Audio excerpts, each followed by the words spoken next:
മദ്യലഹരിയിൽ അതിഥി തൊഴിലാളി വീട്ടിൽ അതിക്രമിച്ചു കയറി. ഇടുക്കി കട്ടപ്പനയിലാണ് സംഭവം. തന്റെ വീടാണെന്ന് ഓർത്താണ് കയറിയത് എന്ന് അതിഥി തൊഴിലാളി പറഞ്ഞു. മുറിക്കുള്ളിൽ കയറിയതോടെ വീട്ടിലുള്ളവർ പരിഭ്രാന്തരായി. പോലീസ് എത്തി യുവാവിനെ കസ്റ്റഡിയിലെടുത്ത് വിട്ടയച്ചു.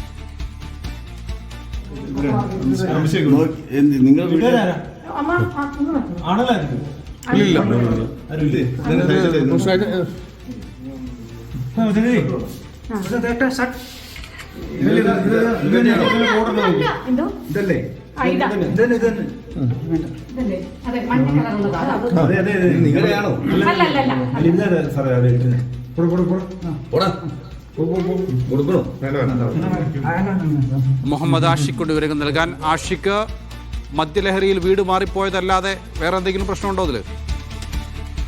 മറ്റു പ്രശ്നങ്ങളൊന്നുമില്ല. പക്ഷെ കൗതുകകരമായ ഒരു സംഭവം എന്നുള്ളതാണ് ഇതിന്റെ അകത്ത് പറയാനുള്ളത്. ഇന്നലെ രാത്രിയാണ് ഈ സംഭവം നടക്കുന്നത്. മദ്യപിച്ചെത്തിയ ഈ അന്യസംസ്ഥാന തൊഴിലാളി കട്ടപ്പനയിൽ മറ്റൊരാളുടെ വീട്ടിലേക്ക് കയറുകയായിരുന്നു. വീടിനുള്ളിൽ കയറിയ ഉടനെ, വീടിനുള്ളിൽ ഒരു മുറിയിലേക്ക് കയറിയ ഉടനെ മുറിയുടെ ഡോർ പോയി. അതോടെ വീട്ടുകാരും പരിഭ്രാന്തിയിലായി.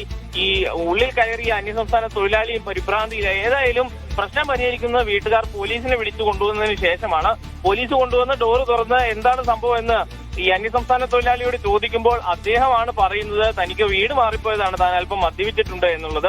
ഏതായാലും ഈ അന്യസംസ്ഥാന തൊഴിലാളിയെ പോലീസ് സ്റ്റേഷനിലേക്ക് കൊണ്ടുപോവുകയും കസ്റ്റഡി എടുക്കുകയും ചെയ്തു. പിന്നീട് അല്പനേരം സ്റ്റേഷനിൽ നിർത്തിയ ശേഷം വിട്ടയക്കുകയാണ് ഉണ്ടായത്. മറ്റു പ്രശ്നങ്ങളൊന്നുമില്ല. പക്ഷേ വളരെ കൗതുകകരമായ ഒരു സംഭവം എന്നുള്ളതാണ് ഇതുമായി ബന്ധപ്പെട്ട് നമുക്ക് പറയാനുള്ളത്. യെസ്, ഇടുക്കി കട്ടപ്പനയിലാണ് ഇങ്ങനെയൊരു സംഭവം ഉണ്ടായിരിക്കുന്നത്. ആഷിഖാണ് വിവരങ്ങൾ നൽകിയത്.